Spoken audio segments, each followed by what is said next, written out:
Welcome to our channel text book learning. দেখো আজকে আমরা প্রিপোজিশন টু এর ব্যবহার সম্পর্কে জানব।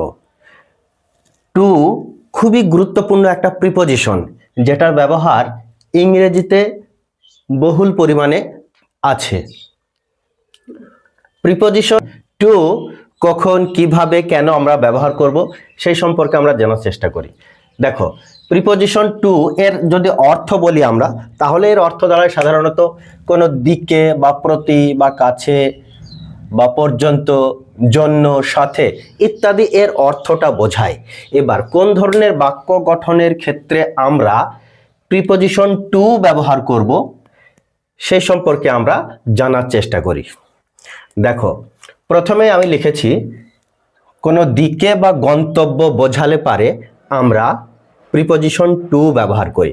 কোনো ডিরেকশন বা ডেস্টিনেশন, গন্তব্য বা দিকে অর্থাৎ কোথায় যাচ্ছে, কোন দিকে যাচ্ছে, এই ধরনের বাক্য গঠনের ক্ষেত্রে আমরা প্রিপোজিশন হিসেবে টু ব্যবহার করি। দেখো, যেমন আই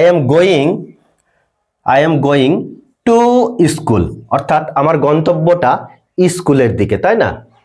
অথবা যদি বলা যায় আমি কোন দিকে যাচ্ছি, স্কুলের দিকে, তাহলে দিকে বা গন্তব্য বোঝালে আমরা অবশ্যই প্রিপোজিশন হিসেবে টু ব্যবহার করি। আরেকটা বাক্য দেখি, she went to Kolkata. She went to Kolkata অর্থাৎ সে কলকাতায় গিয়েছিল, তাহলে তার গন্তব্যটা কোথায় ছিল বা কোন দিকে গিয়েছিল? সে কলকাতার দিকে গিয়েছিল বা তার গন্তব্যটা ছিল কলকাতায়, সেজন্য আমরা প্রিপোজিশন হিসাবে টু ব্যবহার করলাম। তাহলে দিকে বা গন্তব্য বোঝালে আমরা প্রিপোজিশন হিসাবে টু ব্যবহার করব। নেক্সট দেখো কি আছে, গ্রহণকারী বোঝাতে বা রিসিপেন্ট, গ্রহণকারী বোঝাতে কাউকে কিছু দেওয়া বা পাঠানো, এই ধরনের বাক্য গঠনের ক্ষেত্রে কাউকে কিছু দেওয়া বা পাঠানো, এই ধরনের বাক্য গঠনের ক্ষেত্রে আমরা প্রিপোজিশন হিসেবে টু ব্যবহার করি। দেখো, এই বাক্য দুটো দেখলে আমরা বুঝতে পারবো। গিভ দিস বুক, এই বইটি দাও, টু রহিম, তাহলে কাকে দেওয়ার কথা বলা হচ্ছে? এই যে রহিমকে দেওয়ার কথা বলা হচ্ছে, এই জন্য বলা হচ্ছে যে কাউকে কিছু দেওয়া বা পাঠানো ইত্যাদি ধরনের বাক্য গঠনের ক্ষেত্রে আমরা প্রিপোজিশন হিসাবে টু ব্যবহার করি। নেক্সট কি আছে, I sent a letter to my friend. I sent a letter, আমি একটা চিঠি পাঠিয়েছিলাম, টু মাই ফ্রেন্ড, আমার বন্ধুকে। তাহলে এই যে কাউকে কিছু দেওয়া বা পাঠানো বলা হলো, এই ধরনের বাক্য গঠনের ক্ষেত্রে আমরা প্রিপোজিশন হিসাবে টু ব্যবহার করলাম। অর্থাৎ আই সেন্ট এ লেটার, আমি একটা চিঠি পাঠিয়েছিলাম, টু মাই ফ্রেন্ড, আমার বন্ধুকে, অর্থাৎ আমি কাউকে কিছু দিয়েছিলাম বা পাঠিয়েছিলাম। নেক্সট কি আছে, নেক্সট দেখো, বলা হচ্ছে সময়ের শেষ সীমা বা আপ টু ডেট টাইম, এই ধরনের বাক্য গঠনের ক্ষেত্রে আমরা প্রিপোজিশন হিসেবে টু ব্যবহার করি। টু এর অর্থ তখন পর্যন্ত বোঝাবে। তাহলে দেখো বাক্যটা, ইট ইজ 5 minutes to 10, তাহলে এই বাক্যের অর্থ কি? এখন 10টা বাজতে 5 মিনিট দেরি রয়েছে, অর্থাৎ এই 10টা পর্যন্ত আমরা গেলাম, অর্থাৎ এই বাক্যের অর্থই হচ্ছে 10টা বাজতে 5 মিনিট বাকি রয়েছে। এখানে আমরা টু ব্যবহার করলাম প্রিপোজিশন হিসেবে।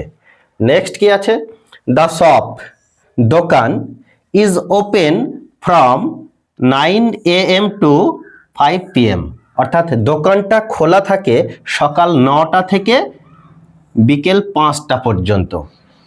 অর্থাৎ একটা নির্দিষ্ট আপ টু ডেট টাইম দেওয়া জানানো হলো বাক্যটিতে, তাই আমরা এখানে প্রিপোজিশন হিসেবে টু ব্যবহার করলাম। নেক্সট কি আছে, তুলনা বোঝাতে আমরা প্রিপোজিশন হিসেবে টু ব্যবহার করি। কোনো বাক্যে যখন কোনো কিছুর মধ্যে তুলনা করা হবে, তখন আমরা সেই বাক্য গঠনের ক্ষেত্রে প্রিপোজিশন হিসেবে টু ব্যবহার করব। কেমন দেখো, আই প্রেফার টি, আমি চা পছন্দ করি, টু কফি, কফির চেয়ে আমি চা বেশি পছন্দ করি। তাহলে এখানে এই বাক্যে এই যে টি এবং কফি এর মধ্যে তুলনা করা হলো, তাই প্রিপোজিশন হিসাবে এদের মাঝে আমরা টু ব্যবহার করেছি। নেক্সট কি আছে, she is superior to me in math. She is superior, সে অনেক ভালো, মানে সে ভালো, টু মি, আমার চেয়ে, ইন ম্যাথ, অঙ্কে বা গণিতে সে আমার চেয়ে ভালো। তাহলে এই বাক্যে আমার সঙ্গে তার তুলনা করা হলো, তাই আমরা এই বাক্যে প্রিপোজিশন হিসাবে টু ব্যবহার করেছি। নেক্সট দেখো, সম্পর্ক বোঝাতে বা রিলেশনশিপ বোঝাতে আমরা টু ব্যবহার করি। কোনো বাক্যে যদি সম্পর্কের কথা বলা হয় বা রিলেশনের কথা বলা হয়, সেই ধরনের বাক্য গঠনের ক্ষেত্রে আমরা প্রিপোজিশন হিসেবে টু ব্যবহার করি। টু কেমন দেখো, এই বাক্য দেখলে আমরা বুঝতে পারবো। হি ইজ ম্যারিড, সে বিবাহিত, টু রিমা, কার সঙ্গে? রিমার সঙ্গে, অর্থাৎ সে রিমার সঙ্গে বিবাহিত। অর্থাৎ এখানে বিবাহের সম্পর্ক বোঝানো হয়েছে, অর্থাৎ সম্পর্ক বোঝাতে আমরা প্রিপোজিশন হিসাবে এই ধরনের বাক্যে টু ব্যবহার করি। তারপরে কি আছে? This answer is similar to mine, বলা হচ্ছে যে এই উত্তরটি আমার মতো। আমার মতো বলতে আমি যে উত্তরটা দিয়েছি ঠিক সেই ধরনের উত্তরের মতো, অর্থাৎ আমার উত্তরের মতোই এই উত্তরটা, অর্থাৎ দুটির মধ্যে একটা সম্পর্ক রয়েছে, আমার উত্তর এবং এই উত্তরের মধ্যে একটা সম্পর্ক রয়েছে। এটা বোঝানোর জন্যই আমরা এই বাক্যে টু ব্যবহার করলাম। নেক্সট কি আছে? প্রতিক্রিয়া বা অনুভূতি বা কৃতজ্ঞতা বোঝাতে আমরা টু ব্যবহার করি, বা এই ধরনের বাক্য যেখানে থাকে, এই ধরনের যে রেসপন্সগুলো, প্রতিক্রিয়া বা অনুভূতি বা কৃতজ্ঞতা যে বাক্যগুলিতে থাকে, সেই ধরনের বাক্য গঠনের সময় আমরা প্রিপোজিশন হিসাবে টু ব্যবহার করি। কেমন? He reacted to the news, to the news. He reacted, সে প্রতিক্রিয়া জানিয়েছে, টু দ্য নিউজ, খবরটির প্রতি, অর্থাৎ এখানে প্রতিক্রিয়া জানানোর কথা বলা হলো, তাই এ ধরনের বাক্যে আমরা প্রিপোজিশন হিসাবে টু ব্যবহার করেছি। নেক্সট কি আছে? I am grateful to you, I am grateful, আমি কৃতজ্ঞ, টু ইউ, তোমার প্রতি। তাহলে এখানে কৃতজ্ঞ জানানো হয়েছে বা আমার যে অনুভূতি সেটাই প্রকাশ করা হয়েছে এই বাক্যে, তাই প্রিপোজিশন হিসেবে আমরা এই বাক্যে টু ব্যবহার করলাম। নেক্সট দেখো, সংখ্যা বা পরিমাণ বোঝানোর সময় সে ধরনের বাক্যে আমরা টু ব্যবহার করি। কোনো বাক্যে যখন কোনো কিছুর সংখ্যা বা পরিমাণ বোঝাবো, সে ধরনের বাক্যে আমরা প্রিপোজিশন হিসাবে টু ব্যবহার করব।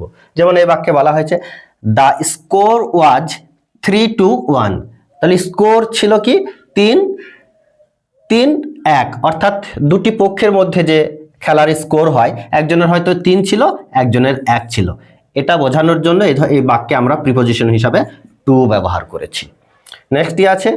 দেয়ার আর 10 স্টুডেন্টস, সেখানে 10 জন ছাত্র রয়েছে বা ছাত্রছাত্রী রয়েছে।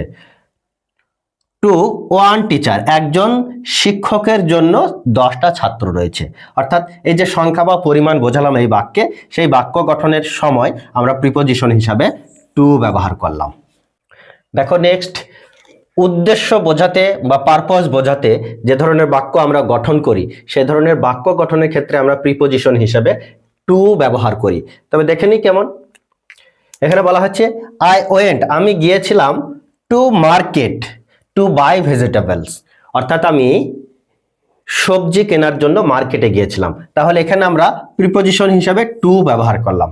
দেখো এই বাক্যে আরও একটা টু রয়েছে, তাহলে এই টুটা কি?